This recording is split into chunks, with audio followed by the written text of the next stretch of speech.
사도행전 21장 17절에서 36절 하나님의 말씀을 들으십시오. 예루살렘에 이르니 형제들이 우리를 기꺼이 영접하거늘 이튿날 바울이 우리와 함께 야고보에게로 들어가니 장로들도 다 있더라. 바울이 문안하고 하나님이 자기의 사역으로 말미암아 이방 가운데서 하신 일을 낱낱이 말하니 그들이 듣고 하나님께 영광을 돌리고 바울더러 이르되 형제여 그대도 보는 바에 유대인 중에 믿는 자 수만 명이 있으니 다 율법의 열성을 가진 자라. 내가 이방에 있는 모든 유대인을 가르치되 모세를 배반하고 아들들에게 할례를 행하지 말고 또 관습을 지키지 말라 함을 그들이 들었도다. 그러면 어찌할꼬? 그들이 필연 그대가 온 것을 들으리니 우리가 말하는 이대로 하라. 서원한 네 사람이 우리에게 있으니 그들을 데리고 함께 결례를 행하고 그들을 위하여 비용을 내어 머리를 깎게 하라. 그러면 모든 사람이 그대에 대하여 들은 것이 사실이 아니고 그대도 율법을 지켜 행하는 줄로 알 것이라. 주를 믿는 이방인에게는 우리가 우상의 제물과 피와 목매어 죽인 것과 음행을 피할 것을 결의하고 편지하였느니라 하니 바울이 이 사람들을 데리고 이튿날 그들과 함께 결례를 행하고 성전에 들어가서 각 사람을 위하여 제사 드릴 때까지의 결례 기간이 만기된 것을 신고하니라. 그 이래가 거의 참에 아시아로부터 온 유대인들이 성전에서 바울을 보고 모든 무리를 충동하여 그를 붙들고 외치되 이스라엘 사람들아 도우라. 이 사람은 각처에서 우리 백성과 율법과 이곳을 비방하여 모든 사람을 가르치는 그자인데 또 헬라인을 데리고 성전에 들어가서 이 거룩한 곳을 더럽혔다 하니 이는 그들이 전에 에베소 사람 드로비모가 바울과 함께 시내에 있음을 보고 바울이 그를 성전에 데리고 들어간 줄로 생각함이러라. 온 성이 소동하여 백성이 달려와 모여 바울을 잡아 성전 밖으로 끌고 나가니 문들이 곧 닫히더라. 그들이 그를 죽이려 할 때에 온 예루살렘이 요란하다는 소문이 군대의 천부장에게 들리매 그가 급히 군인들과 백부장들을 거느리고 달려 내려가니 그들이 천부장과 군인들을 보고 바울 치기를 그치는지라. 이에 천부장이 가까이 가서 바울을 잡아 두 쇠사슬로 결박하라 명하고 그가 누구이며 그가 무슨 일을 하였느냐 물으니 무리 가운데서 어떤 이는 이런 말로 어떤 이는 저런 말로 소리치거늘 천부장이 소동으로 말미암아 진상을 알 수 없어 그를 영내로 데려가라 명하니라. 바울이 층대에 이를 때에 무리의 폭행으로 말미암아 군사들에게 들려가니 이는 백성의 무리가 그를 없이하고자 외치며 따라가미러라. 아멘. 저희 잠시 기도 드리겠습니다. 하나님 아버지, 오늘 이 시간 저희들이 주님의 귀한 말씀 앞에 섭니다.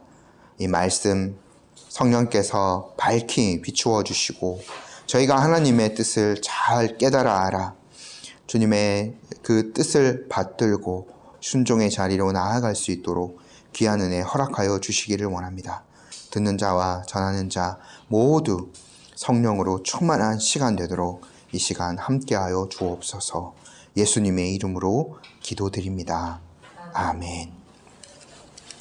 저희가 지난 시간에 바울이 밀레도에서부터 예루살렘에 입성하기까지의 노정을 살펴보았습니다.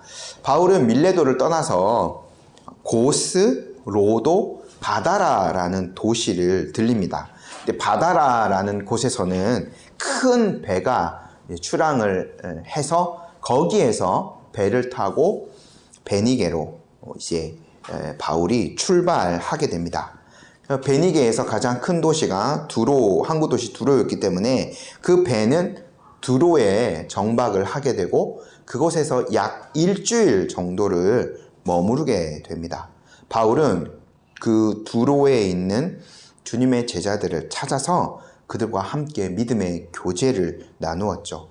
근데 바울이 그곳에 있을 때 그곳의 형제들이 성령으로 충만해서 바울더러 예루살렘으로 올라가지 말 것을 강력하게 권하였습니다.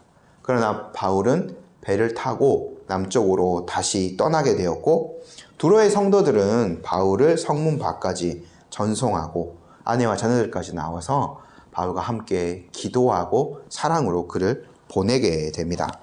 이어서 바울은 돌레마이를 거쳐서 가이사랴에 들리게 되는데, 가이사랴에는 7 집사 중에 한 명인 빌립이 거기에서 사역을 하고 있었죠. 바울 일행은 그 집에 머물게 됩니다. 그들이 머물고 있는 그 시기에 아가보라는 선지자가 찾아와서 바울의 허리띠를 풀어서 손과 발을 묶고, 이제 이 띠의 임자가 예루살렘에 가면 이렇게 묶이게 될 것입니다 라는 예언을 하게 되죠. 그리고 이방인의 손에 넘겨질 것입니다 라는 예언을 하게 됩니다. 그 말을 듣고 모든 사람이 바울에게 이르러 예루살렘에 가지 마십시오 라고 권하게 되죠. 그러나 바울은 자신이 주 예수의 이름을 위하여 결박을 당할 뿐 아니라 예루살렘에서 죽을 것도 각오하였음을 밝히며 그들의 제안을 거절하게 됩니다. 그리고 구브로 사람 나손과 가이사랴의 몇몇 제자들과 함께 이제 예루살렘으로 올라가게 되죠. 오늘 이제 저희가 읽은 본문이 드디어 바울이 예루살렘에 도착하여서 어떠한 일이 있었는가, 그리고 바울이 어떻게 이제 포로의 신분이 되었는가 하는 장면들이 오늘 본문에 등장합니다. 일단 예루살렘에 도착한 바울은 그곳에 있는 형제들로부터 큰 환영을 받습니다. 저희가 17절 말씀 함께 한번 읽어볼게요. 예루살렘에 이르니 형제들이 우리를 기꺼이 영접하거늘. 예루살렘에 많은 신자들이 있었습니다. 밑에 이제 야고보가 수만 명이라고 하는데 그 정도까지는 아니더라도 이 예루살렘에 많은 신자들이, 예수님을 믿는 신자들이 있었습니다. 그들은 유대교 배경을 가진 유대인 신자라고 볼 수 있죠. 그들도 바울의 이방인 사역을 온전히 인정하고 지지했다는 것을 저희가 이 말씀을 통해서 볼 수 있는 거죠. 그리고 이때에 바울이, 제가 중요한 임무가 하나 더 있다고 말씀드렸습니다. 그것은 유럽의 교회들, 그 마게도냐와 아가야 지역에 있는 교회들이 구제금을 모아서 예루살렘에 있는 가난한 성도를 위해서 헌금을 한 것이 있는데, 바울 일행이 그것을 들고 갔다 말씀드렸죠. 이제 바울이 나중에 밝히게 되는데, 요때에 이제 그 헌금도, 그 구제금도 예루살렘 교회에 전달했을 것으로 보여집니다. 그러니까 이방인 교회와 예루살렘 교회가 예수님을 머리로 한 교회이고, 서로 주 안에서 일치하고 협력하고 있다는 것이 여기에서 잘 보여지고 있는 거죠. 그리고 다음 날 이제 바울은 다시 예루살렘 교회의 지도자들을 따로 만나게 됩니다. 저희가 18절 말씀 함께 한번 읽어볼게요. 그 이튿날 바울이 우리와 함께 야고보에게로 들어가니 장로들도 다 있더라. 제가 15장 예루살렘 공의회 부분을 설교하면서 왜 그때에 예루살렘 공의회 때에 야고보가 의장이 되었는가, 예루살렘 교회의 최고 지도자 반열에 야고보가 올라갔는가 하는 것에 대해서 말씀을 드렸죠. 사도들은 교회 이제 초기부터, 핍박이 있을 때부터 많은 유대인들의 공격이 대상이 되었고, 베드로는 옥에 갇혔다가 하나님의 도움으로, 천사의 인도로 옥에서 탈출하게 되지만, 그대로 베드로는 이제 도망자 신분이 되거든요. 그렇기 때문에 어느 한 곳에 머물면서 사역하기가 쉽지 않았습니다. 12제자 모두, 야고보는 그 예수님의 제자 12제자 중에 한 명이었던 야고보는 이미 사도행전 12장에 순교하였던 것이 나왔고, 나머지 11명의 제자들도 공식적으로 드러내놓고 사역하기가 쉽지 않았던 거죠. 그래서 이 예루살렘 교회에 이제 장로들을 중심으로 말씀을 가르치고 사역들이 계속 이어지게 되는데, 그 중에서 이제 대표격이 야고보가 되는 거죠. 야고보는 특별히 오늘 이 장면도 나오는데 유대인과 아주 좋은 관계를 유지할 수 있는 위치에 있었기 때문에 야고보가 이제 예루살렘 교회의 최고 지도자 반열에 있었다라고 저희가 볼 수 있습니다.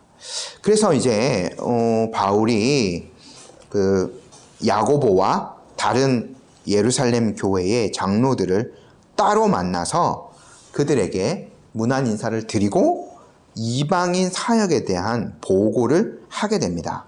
19절 말씀 저희 함께 읽어볼게요. 바울이 문안하고 하나님이 자기의 사역으로 말미암아 이방 가운데서 하신 일을 낱낱이 말하니, 바울이 2차 전도 여행을 끝난 다음에도 예루살렘에 들렸거든요. 그때의 장면은 상세히 나오진 않습니다만 그때도 예루살렘 교회에서 이제 유럽 지역에서 선교를 하고 있었던 일들에 대해서 다 보고를 하였을 겁니다. 이제 지금은 3차 전도 여행 때 에베소를 중심으로 한 아시아 지역 전도에서 어떤 일들이 있었고 어떻게 교회가 개척되어졌는지에 대해서 잘 보고를 하였을 것으로 보입니다. 근데 바울이 그 1차 전도 여행 우리가 이제 그 장면도 함께 보았는데 철저하게 하나님께서 이 일에 선교 사역의 주체였음을 밝히거든요. 보면 하나님이 자기의 사역으로 말미암아 이방 가운데 하신 일, 내가 이렇게 해서 사역이 이렇게 일어났습니다, 교회가 개척되었습니다가 아니라 철저하게 바울 자신은 도구였어요. 주체는 하나님이셨던 거죠. 결코 바울은 그 사역을 자기의 자랑거리로 삼거나 자기의 열심으로 무엇인가가 일어났다고 말하지 않습니다. 자신은 오직 하나님의 사역의 도구이자 은혜의 통로였음을 바울은 이 선교 보고를 통해서 잘 드러내고 있는 거죠. 이 말을 들은 예루살렘 교회의 지도자들, 장로들은 일제히 하나님께 영광을 돌립니다. 그렇게 하나님께서 이방인들 가운데도 역사하셨군요 라면서 영광을 돌립니다. 그런데 한 가지 또 문제점이 있었어요. 바울이 이방인 사역을 오래 하였기 때문에 바울에 대한 오해도 많은 사람들이 가지고 있었거든요. 그래서 야고보가 우려스러운 부분도 표현합니다. 20절 말씀 저희가 함께 한번 읽어볼게요. 그들이 듣고 하나님께 영광을 돌리고 바울더러 이르되, 형제여, 그대도 보는 바에 유대인 중에 믿는 자 수만 명이 있으니 다 율법의 열성을 가진 자라. 일단 바울이 야고보가 그 얘기를 듣고 이 장로들과 함께 하나님께 영광을 돌렸어요. 하나님이 하신 일에 대해서 그들이 정말 하나님의 그 능력을 찬양할 수밖에 없었던 거죠. 근데 이제 야고보가 우려스러운 부분을 밝히고 있는데, 일단 야고보의 말을 들어보면 바울이 그렇게 이제 유럽 그리고 에베소를 중심으로 한 아시아 지역 전역을 돌아다니면서 열심히 복음을 전해서 이방인들이 확 사역으로 들어오게 됐죠. 이방인 교회가 많이 개척되어졌어요. 그런데 그렇게 하나님께서 이방인 가운데 역사하시고 유대인들은 버린 게 아니라 야고보의 얘기를 들어보면 유대인 중에도 이제 믿는 자가 수만 명이 있다라고 밝힙니다. 근데 이 숫자가 조금 이제 과장된 숫자일 수도 있다라고 사람들이 얘기하지만, 저희가 한번 생각해 보면 첫 번째 베드로가 오순절에 그 설교를 했을 때 3,000명이 회개를 했거든요. 그리고 이제 성전 미문에 앉아 있는 걷지 못하는 사람을 일으켜서 그 다음에 솔로몬 행각에서 베드로가 설교를 했을 때 그때 믿고 세례를 받은 자 수가 남자만 5,000명이었거든요. 합쳐보면 8,000명이에요. 남자만 8,000명이라는 거죠. 그러니까 사실 이러저러한 숫자를 다 이제 합치면 그때만 해도 믿는 자 수는 10,000명이 넘었을 것으로 추정이 됩니다. 실제 숫자는. 지금 이제 그때에 비해서 대략 한 25년 정도 지났을 시기로 보여지거든요. 지금 이제 예루살렘에서 바울이 이제 3차 전쟁 마치고 왔던 이 시기가 이제 저희가 사도행전 2장, 4장 그 시기보다 이제 25년 정도가 지났을 때예요. 그러니까 이제 많은 사람들이 다시 거기에서 물론 핍박이 있었지만 복음을 듣고 더 많은 숫자가 이제 주님 곁으로 오게 된 거죠. 야고보의 추정이 완전히 이제 틀린 것은 아니라 볼 수 있습니다. 근데 이렇게 믿음을 가지게 된 사람들은 예루살렘 교회 중심으로 또 야고보와 이 장로들 중심으로 사역을 해서 이제 믿음 안으로 오게 된 사람들은 강력한 유대인적인 배경을 가지고 있어요. 그러니까 그 사람들은 유대인의 율법을 다 지키고 있는 거죠. 아마 추측컨대 성전에 예배도 참석을 하고 이제 레위기에 있는 그 음식법이라던가 그런 정결례 여러 가지 법들도 다 지키고 있었을 것으로 보여집니다. 철저하게요. 이것이 뭐 어떻게 보면 당연한 거죠. 그러니까 이제 새롭게 이 사람들이 교회에 들어왔다. 그렇게 해서 이제는 예수님을 믿기 때문에 당신들 구약을 다 부인해야 합니다. 구약의 율법과 전혀 이제 상관없이 살아야 된다. 왜냐하면 실체이신 예수님이 왔기 때문에 당신들 이제 제사 드릴 필요도 없고 예수님의 완전한 제사 때문에 이제 제사도 드릴 필요가 없고 그 음식도 예수님께서 모든 것들을 다 정결하게 하셨기 때문에 더 이상 이제 그렇게 안 해도 됩니다. 하지 마십시오. 이렇게 가르치지 않는 거죠. 그 이제 유대인 배경으로 들어온 사람은 그대로 구약의 율법에 따라서 생활하는 것들을 가지고 있었어요. 그런데 이 사람들이 문제는 뭐냐면 바울까지 오해하고 있었던 거죠. 바울을. 자기들이 이런 율법을 가지고 지키고 있는 것까지는 괜찮은데 이것들은 우리가 이제 어느 정도 수용할 수는 있는데 그들이 바울을 오해하고 있었던 것이 큰 문제예요. 야고보가 그걸 얘기하거든요. 21절 말씀 함께 읽어볼게요. 내가 이방에 있는 모든 유대인을 가르치되 모세를 배반하고 아들들에게 할례를 행하지 말고 또 관습을 지키지 말라 함을 그들이 들었도다. 이거는요, 그 사람들의 얘기입니다. 바울이 실제로 한 건 아니에요. 그 사람들이 바울에 대해서 뭐라고 오해하고 있었냐면 바울이 유대인들에게 이방 지역에 사는, 만약 에베소 지역이라면 에베소 지역에 사는 유대인들에게 당신들 모세 배반하십시오. 그리고 당신들은 지금 할례를 받은 상태이지만 이제 자녀들이 태어나면 할례 행하지 마십시오. 또 유대인의 모든 관습들 지키지 마십시오. 이렇게 가르친다라고 사람들이 바울을 오해하고 있었던 거죠.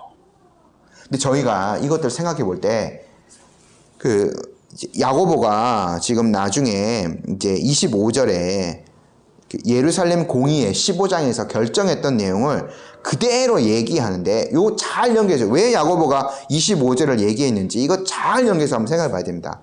예루살렘 교회의 결정은 무엇이었냐면 이방인들이요 교회에 들어오기 위해서 이방인들이 예수님을 믿는 신자가 되기 위해서 관습을 지키거나 할례를 행하거나 그거 할 필요 없다고 결정한 거거든요.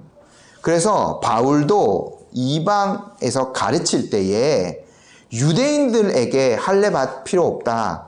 그리고 유대인들에게 관습법 지키지 말라 이렇게 가르친 것이 아니라 이방인 신자들에게 그렇게 가르친 거거든요. 근데 많은 사람들이 바울을 오해하고 있었던 거죠. 이방 사람들한테만 그렇게 가르쳤는데 유대인들에게까지도 바울이 할례 받지 말라. 그리고 음식 다 먹어도 된다. 그리고 뭐 정결례 같은 것들 지키지 않아도 된다. 이렇게 바울이 모세 관습을 다 모세의 그 법을 배반하라 가르쳤다라고 사람들이 오해하고 있었던 거죠.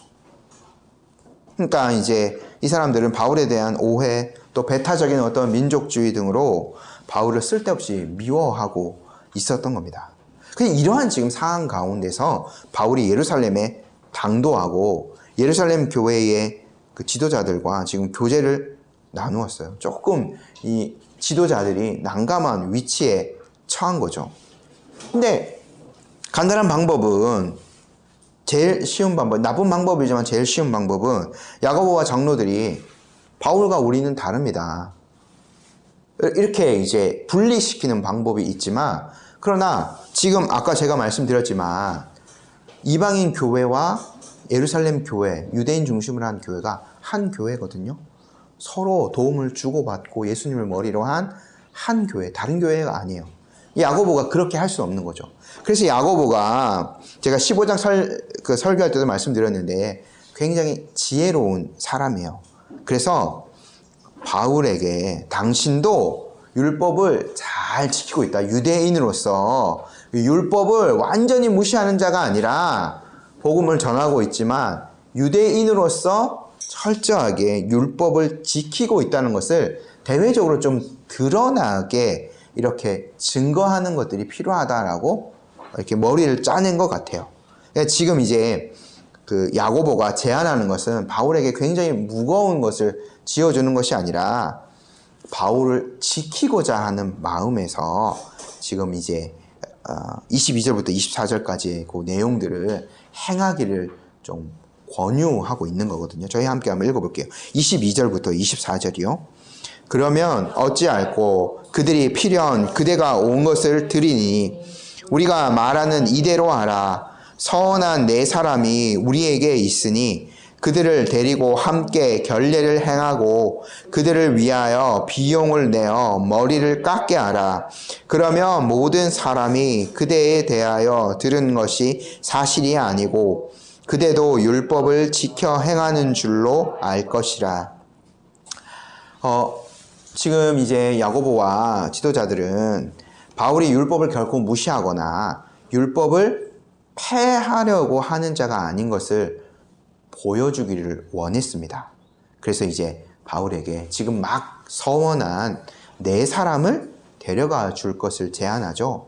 그래서 바울이 이 서원한 네 사람을 데리고 함께 결례를 행하고 그들이 이제 머리 깎는 일에 필요한 것들을 지불한다면 유대인들이 바울이 저렇게 이제 그 서원한 사람들과 함께 가서 정결례를 행하고 또 그들의 비용까지 다 내주었다 하는 얘기 들으면 바울이 율법을 잘 지키는 사람이었구나, 그 오해가 다 풀릴 것이다 라고 이렇게 제안하는 거죠.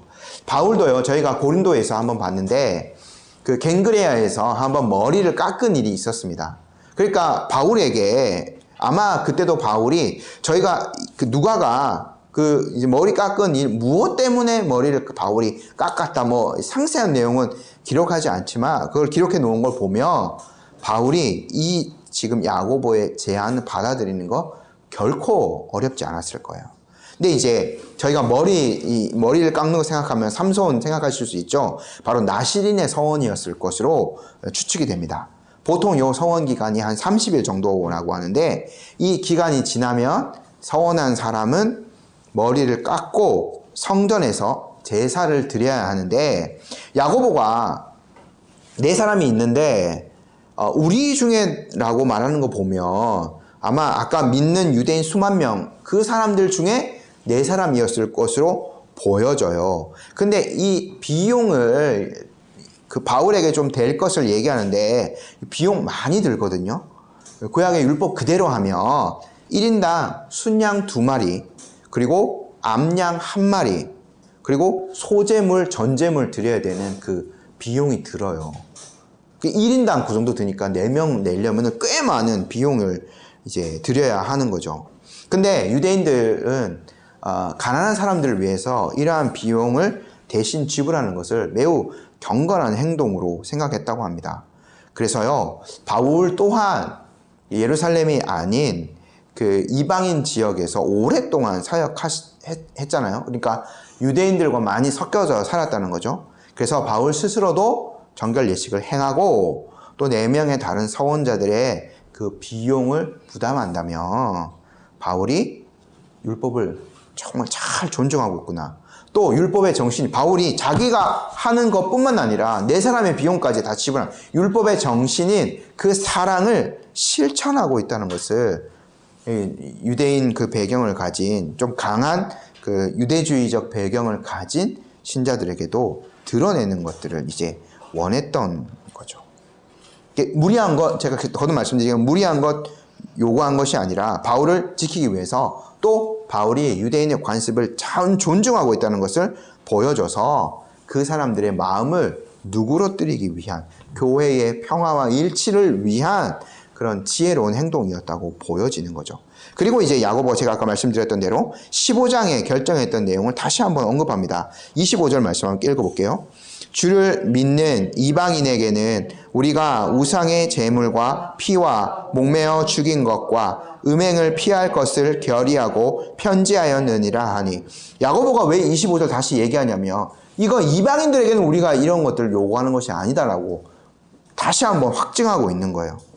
그러니까 이게 불의한 것 아니죠. 믿는 이방인들에게까지 우리가 서원해서 머리 깎고 제사를 이런 것들 유대인 예법 지키려고 하는 것이 결코 아니다라는 것들을 다시 한번 확정합니다. 15장에서 예루살렘 공의회 때 결정했던 내용을 무시하는 처사가 아니라 그것들을 존중하는 태도이다라는 것들을 다시 한번 확정하는 거죠. 그래서 이제 바울이 그것들이 가하다라고 여겨서 빨리 그거 이제 부탁한 내용을 실천에 옮깁니다. 그래서 바울이 바로 그 다음날 네 사람을 데리고 성전에 들어가서 기간이 차기까지 결례를 행하거든요. 26절 말씀 함께 한번 읽어볼게요.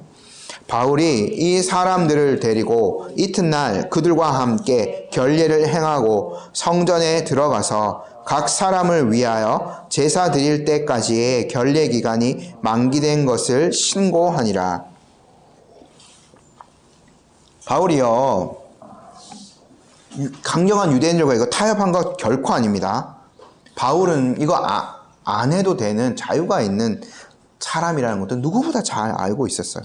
근데요, 진리의 본질과 관계없는 일에는 언제든지 바울 자신이 양보할 태도가 되어 있었어요. 바울이 나중에 고린도 그 전서를 쓸 때 이런 얘기를 하죠. 제가 한번 읽어드릴게요. 고린도전서 9장 20절, 21절. 유대인들에게 내가 유대인과 같이 된 것은 유대인들을 얻고자 하며 율법 아래에 있는 자들에게는 내가 율법 아래에 있지 아니하나 율법 아래에 있는 자같이 된 것은 율법 아래에 있는 자들을 얻고자 하며 율법 없는 자들에게는 내가 하나님께는 율법 없는 자가 아니요 도리어 그리스도의 율법 아래에 있는 자이나 율법 없는 자와 같이 된 것은 율법 없는 자들을 얻고자 함이라. 바울은요, 복음의 본질에 관계되지 않는 어떤 일에도 자기가 먼저 양보할 자세가 되어져 있었던 거죠. 그래서 자기가 유대인, 바울이 나중에 빌립보서에도 말하지 않습니까? 유대인 중에 유대인이에요, 바울이. 그래서 그거 정결례 행하는 거, 성전에 들어가서 제사 드리는 거 바울에게는 사실 아무런 거리낌이 없는 일입니다. 그건 형식에 불과한 것이기 때문에요. 이제는 실체이신 그리스도께서 오셔서 그 모든 것들을 만족하셨기 때문에 그것은 그림자일 뿐이다 라는 것들 바울이 알고 있었어요. 그래서 그것들 행하든 행하지 않든 자유가 있지만 바울은 교회의 일치를 위하여서 그리고 소동을 막기 위하여서 그런 오해들을 풀기 위하여서 거리낌 없이 그 행동을 한 거죠. 바울이 반대한 건 뭐였냐? 저희 갈라디아에서도 봤습니다만 이러한 그 율법을 지키는 것을 구원의 조건으로 그거 해야 구원받을 수 있다라고 얘기하는 것에 대해서는 바울이 그 저주를 받을지어다라고 말하면서까지 반대하는 거죠. 그렇지 않은 것에서는 바울은 어느 것이든지 양보할 마음이 있었던 겁니다. 그래서요, 네 사람과 함께 정결례를 행하고 이제 바울이 어떻게 보면 양보를 한 거죠. 넓은 마음으로 이제 그것에 대해서는 수용을 하고 양보를 했습니다. 근데 거기에서 이제 성전에 갔을 때 아주 큰 소동이 벌어지게 됩니다. 그러니까 이거는 믿지 않는 유대인들이었던 거죠.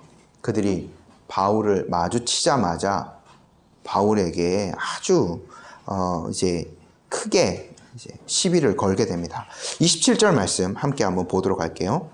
그 이래가 거의 참해 아시아로부터 온 유대인들이 성전에서 바울을 보고 모든 무리를 충동하여 그를 붙들고, 정결례 기간 일주일 정도였기 때문에 바울이 일주일 정도 성전에 머물렀던 것으로 보여집니다. 근데요, 아시아에서 온 유대인들이요, 성전에서 바울을 보고는 사람들을 충동해서 그를 붙잡습니다. 바울이 에베소에 3년 정도 머물렀잖아요. 그러니까 수많은 유대인들이 바울의 얼굴을 보았을 겁니다. 그리고 바울이 유대인이나 이방인이나 상관없이 그 그리스도의 복음을 전하는 것들을 보았던 거죠. 믿지 않는 유대인 같은 경우에는 바울이 정말 눈에 가시였을 겁니다. 그래서요, 그들이 에베소에서부터 바울에 대한 상당한 적개심을 품고 있었던 것으로 보여져요. 그러니까 이제 저희가 바울이 왜 에베소 장로들을 다시 만난 것이 아니라 밀레도까지 내려와서 그들을 불러서 만났는지가 조금 이해가 되는 거죠. 이러한 사람들이 많이 있었기 때문에요. 근데 때마침 바울을 성전에서 만난 거예요. 그래서 큰 소리 치면서 바울을 붙들었던 거죠. 그리고 이 사람들은 자기들만, 몇몇 사람들만 하는 것이 아니라 이 일을 완전 크게 만들어서 전체 유대인의 일처럼 만들어서 모든 사람들이 바울을 미워하도록 만들고 싶었어요. 그래서 이제 28절처럼 얘기한 거죠. 함께 한번 읽어볼게요. 28절이요. 외치되 이스라엘 사람들아 도우라. 이 사람은 각처에서 우리 백성과 율법과 이곳을 비방하여 모든 사람을 가르치는 자인데 또 헬라인을 데리고 성전에 들어가서 이 거룩한 곳을 더럽혔다 하니. 바울 비방합니다. 사람들이요. 바울이 일단 유대인을 비방하였다. 바울이 율법을 무시하였다. 바울이 성전을 비방하고 있다. 이런 있지도 않은 내용들을 말하면서 바울을 비난합니다. 그리고 또 마지막에 뭘 얘기하냐면 바울이 헬라인을 데리고 성전에 들어와서 이 거룩한 곳을 더럽혔다 비난합니다. 이 성전에요, 이방인의 뜰이 있었거든요. 근데 이제 이방인의 뜰까지만 입장이 가능하고 거기에서 이제 안쪽에 이제 제사를 드리는 곳까지는 이제 문이 있는데 그 문을 이방인은 결코 넘어갈 수 없습니다. 이방인이 성전 내부에 허락되지 않은 곳까지 들어가는 것은 죽음을 부르는 죄였거든요. 그래서 이제 그런 사람들은 죽음을 각오해야 된다라고 팻말도 적혀 있었다고 합니다. 근데 사람들이 바울에 대해서 모함하기를 바울이 그곳까지 이방인을 데리고 갔다. 특별히 헬라인이라고 지칭을 하죠. 지금 이 사람들이 굉장히 일을 크게 만들고 있는 거예요. 왜냐하면 저희도 이제 몇몇 곳에서 사람들이 이제 고린도나 그런 곳에서 그 유대인들이 바울을 비방하면서 굉장히 이 일을 크게 만드는 것들을 보았죠. 모함하면서 전체 이제 유대인의 일처럼 만드는 것, 그런 것들을 이제 보았는데 그러니까 쉬운 말로 이 사람들이 굉장히 선동을 잘하는데 지금 바울이 헬라인을 데리고 성전에 들어갔다라고 말하는 거, 이거 굉장히 민감한 사항이에요.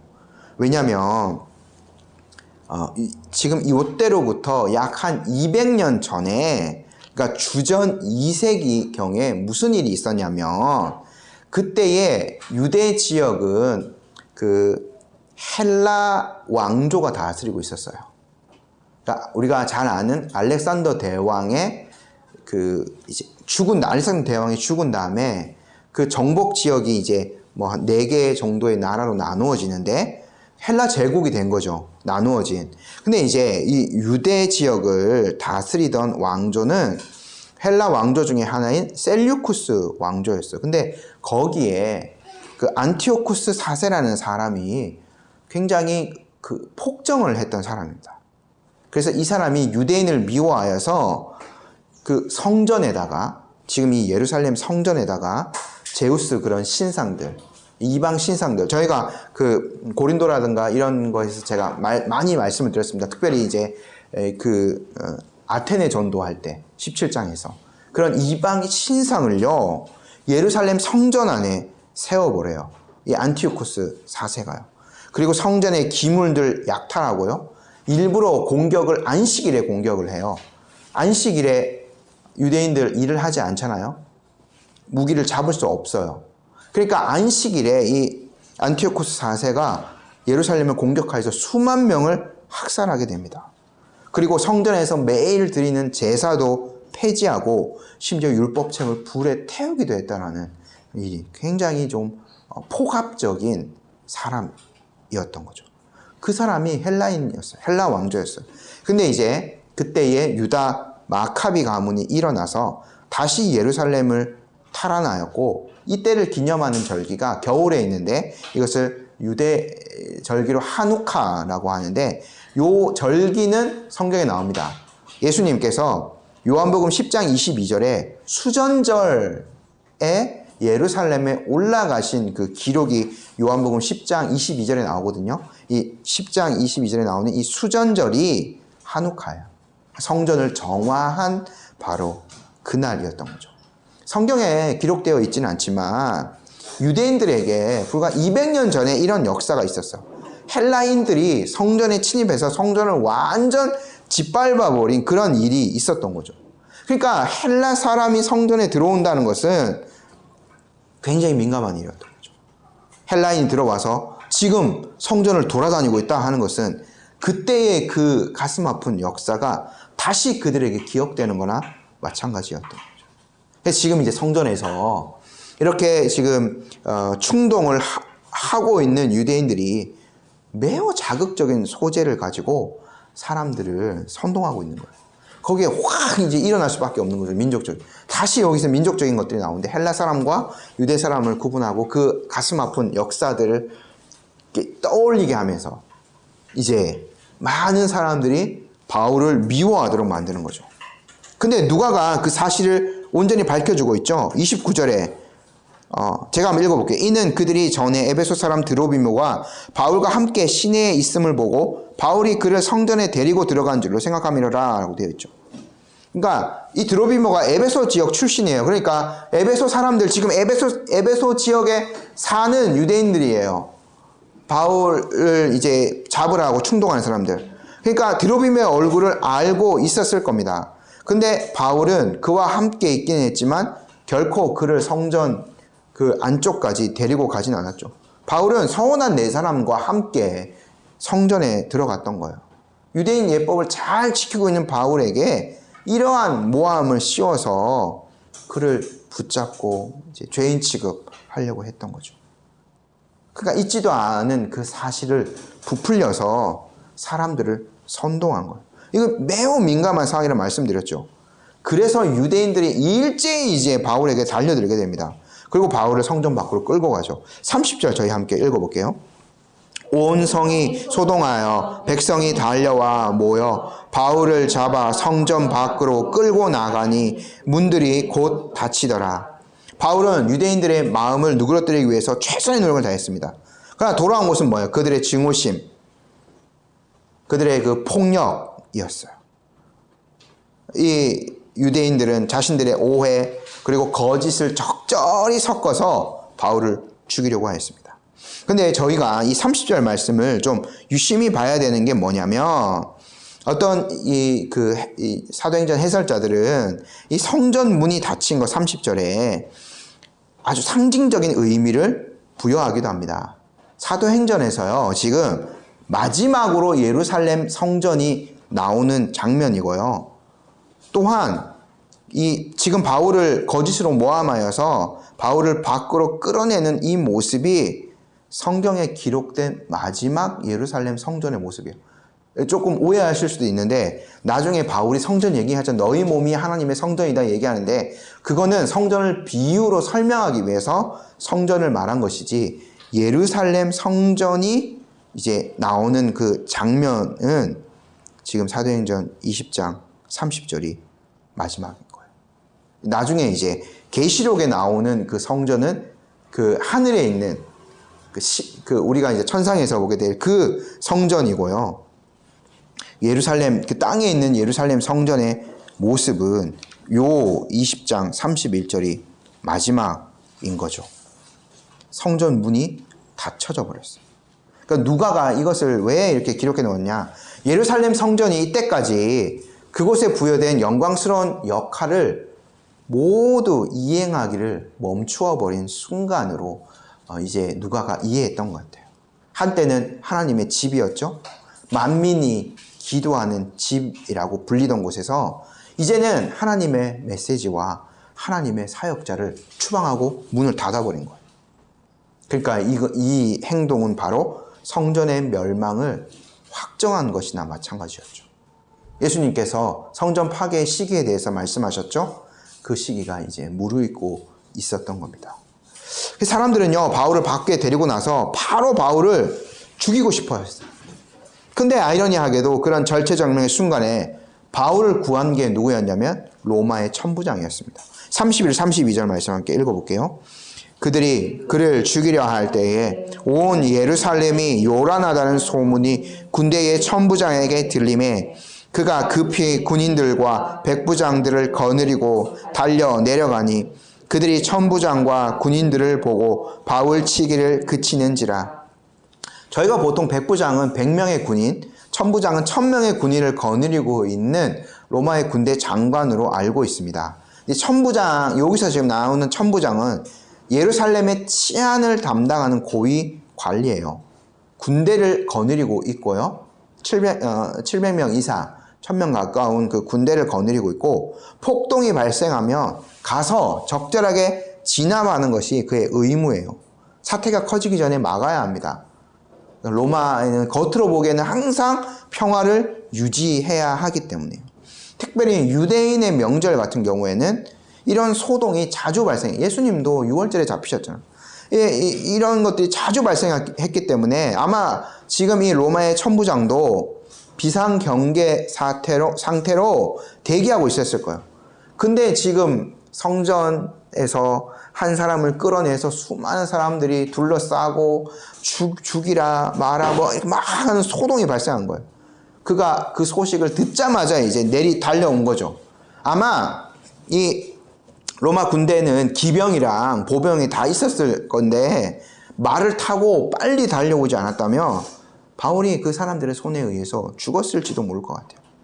근데 이제 기동력 있게 달려간 거죠. 바울을 죽이려 했던 유대인들도 로마 군인을 보고는 더 이상 얻지 못하는 거예요. 약자 앞에서는 강하고 강자 앞에서는 약해지는 그런 비굴한 모습이 여기서도 보여지는 거죠. 하나님께서 참 적절하게 또 그 로마 사람의 힘을 빌어서 바울을 구해내십니다. 저희가 전도 여행 생각해봐도 2차 전도 여행 때 고린도에서 바울이 유대인에게 처한 위험을 구해준 사람은 누구였냐면 로마 총독 갈리오였어요. 구해주었다기보다는 그가 적절하게 판단을 내렸기 때문에 바울이 유대인들에 의해서 모함을 받지 않고 살 수 있었던 거죠. 3차 전도 여행에서도 에베소에서 폭동이 일어났을 때 바울과 그의 동역자들이 위험에 처해졌을 때 서기장이 나서서 그 문제를 객관적으로 해결합니다. 그러니까 이제 바울이 지금 계속해서 이 로마의 법과 치안 판사들에 의해서 도움을 입어서 바울이 목숨을 이렇게 유지할 수 있게 되거든요. 이거 하나님의 놀라운 섭리예요. 저희가 알기로는 바울이 이제 그 여행하였던 아테네 지역, 아덴에서는 헬라의 철학이 굉장히 발전하였고 로마 같은 경우에는 법입니다. 지금도 우리나라 법 같은 경우에도 모든 사실 법이 로마의 법이 바탕이 되어 있다라고 말할 수 있어요. 그러니까 법이 발전하고 법이 공평하게 집행되는 것이 그 로마 법의 원리였거든요. 그러니까 이제 이것으로 말미암아 법이 잘 집행될 수 있게 함으로 말미암아 객관적인 어떤 치안의 유지를 통해서 하나님께서 바울뿐만 아니라 교회도 그렇게 사실은 보존해 가셨던 거죠. 그래서요, 바울이 로마서 13장에서 그 세상 관료들이 하나님의 사역자라는 말까지 붙이는 거예요. 그들에게 순종하는 것, 국가의 제도를 잘 유지하는 것이 사실은 신자들과 교회를 편안하게 지키는 길이거든요. 일단 이 천부장은요, 바울이 어쩔 수 없는 지금 상황이었기 때문에 바울을 잡고 두 쇠사슬로 결박합니다. 33절 말씀 함께 읽어볼게요. 이에 천부장이 가까이 가서 바울을 잡아 두 쇠사슬로 결박하라 명하고 그가 누구이며 그가 무슨 일을 하였느냐 물으니, 일단 사람들이 바울을 잡아 끌어냈기 때문에 어쩔 수 없이 바울을 묶습니다. 하지만 여기에서 객관적으로 또 판단해야 되기 때문에 사람들에게 묻는 거죠. 이 사람 누구인가? 이 사람 무슨 일을 했기 때문에 너희들이 이러고 있는가? 라고 이제 묻는 거예요. 근데 사람들의 대답이 일관성이 없죠. 진상을 알 수 없어요. 그래서 그 천부장이 뭐라고 명령하냐면 이 사람 영내로 데려가라 명령합니다. 34절 말씀 함께 읽어볼게요. 무리 가운데서 어떤 이는 이런 말로 어떤 이는 저런 말로 소리치거늘 천부장이 소동으로 말미암아 진상을 알 수 없어 그를 영내로 데려가라 명하니라. 사람들이요 선동에 의해서 왔기 때문에 알 수가 없는 거죠. 일관성도 없고요. 그래서 이제 이것들을 파악을 할 수 없는 거예요. 그렇기 때문에 진상을 잘 이제 분별하기 위해서 천부장이 바울을 영내로 데려가라 명령합니다. 이게 굉장히 중요해요. 로마 군인의 개입으로 말미암아 바울은요 로마군의 영내, 여기 이제 역사의 기록에 따르면 성전 방어를 위해서 세운 안토니아 요새라는 곳이고, 지금 천부장이 내려왔잖아요. 약 1000명 정도의 로마 군사가 지키고 있는 곳으로 바울이 이송되어져요. 예루살렘에서 유대인으로부터 가장 안전한 곳으로 하나님께서 바울을 보내버리시는 거죠. 저희가 가이사랴에서 아가보가 예언한 거 지금 사실 그대로 이루어지지 않았습니까? 보면 33절 보면 바울을 잡아서 두 쇠사슬로 결박하라 명하였다 그러면 바울이 손발이 묶였다고 저희가 파악하는 거잖아요.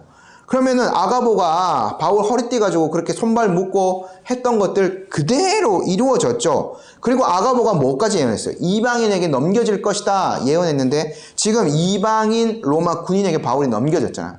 근데 그것이 바울에게 나쁜 것이 아니라 그 아가보의 예언이 성취되었지만 사실 그렇게 바울이 수족이 묶여서 로마 사람에게 넘겨진 것은 바울을 지키기 위한 하나님의 섭리였던 거죠. 가장 이 유대인들의 포갑으로부터 안전한 곳으로 바울을 하나님이 보내버리시는 거예요. 근데 지금 이 순간에도 유대인들은 바울을 가만두지 않아요. 그를 옮기기 위해서 계단에 이르렀을 때 사람들이 막 바울을 폭행하고 바울을 죽이라고 계속 외쳐댑니다. 35, 36절 말씀 저희 함께 읽어볼게요. 바울이 층대에 이를 때에 무리의 폭행으로 말미암아 군사들에게 들려가니 이는 백성의 무리가 그를 없이하자고 외치며 따라가미러라. 저희가 추측해 보면 로마 군사가 앞서가고 있고 줄을 묶어서 바울이 뒤따라서 이렇게 이제 쇠사슬로 이렇게 가고 있었을 것으로 추측해 볼 수 있는 거죠. 그러니까 로마 군인과 바울 사이가 그 줄만큼 조금 떨어져 있는데 그 틈을 파고들어서 유대인들이 와서 바울을 막 폭행하고 돌을 던지고 아마 그랬을 것으로 보여져요. 그래서 어떻게 해요? 일단 로마 사람들이 바울이 피고인이지만 죄가 밝혀지기 전까지는 그를 보호해야 되잖아요.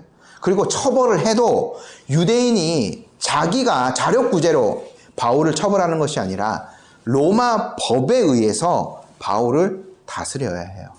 그러니까 일단은 바울을 보호해 주는 거죠. 그래서 어떻게 해요? 바울을 이렇게 들고 가는 거예요. 하나님께서 이제 바울을 이렇게 보호해 주시는 거예요. 근데 백성들은 뭘 해요? 유대인들은요. 계속 없이 하자고 없이 바울을 죽여라 이렇게 외치면서 따라간 거예요. 바울에 대한 그 유대인들의 증오가 이렇게 깊어졌고 알지 못하는 사람들은 선동에 의해서 바울을 그렇게 이제 죽이라고 따라가면서 외쳤던 거죠. 어떤 모습이 연상되시나요? 사람들의 이 폭동, 바울을 죽이라라고 말하는 그 외침은 마치 본디오 빌라도를 향하여서 유대인들이 외쳤던 그 외침을 떠올리게 하지 않습니까?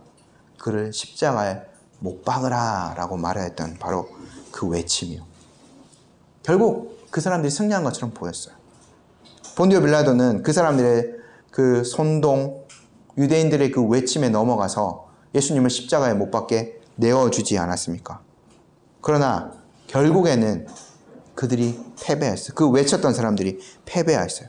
그 사람들이 예수님의 부활까지는 막을 수 없었기 때문이죠. 이 장면도 마찬가지입니다. 사람들은 바울을 죽이려고 애를 썼어요.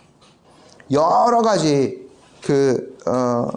나쁜 선동을 하는 것들을 만들어내고 바울을 폭행을 하고 돌을 들어서 죽이려고 바울을 이제 치려고 애썼지만, 그러나 이들은 예수님의 부활의 증인을 죽일 수가 없었던 거죠. 더 나아가서 그들은 복음을 망하게까지 할 수 없었습니다. 왜요? 사도행전에서 계속 등장하죠. 주님의 말씀은 계속 흥황해져 가거든요.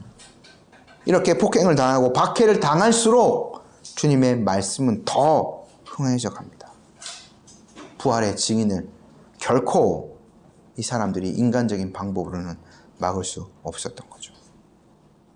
우리가 하나님께서 이렇게 지금도 역사하고 계시다라는 것들을 믿고 주님의 일에 더 힘쓰는 자들이 되었으면 좋겠어요.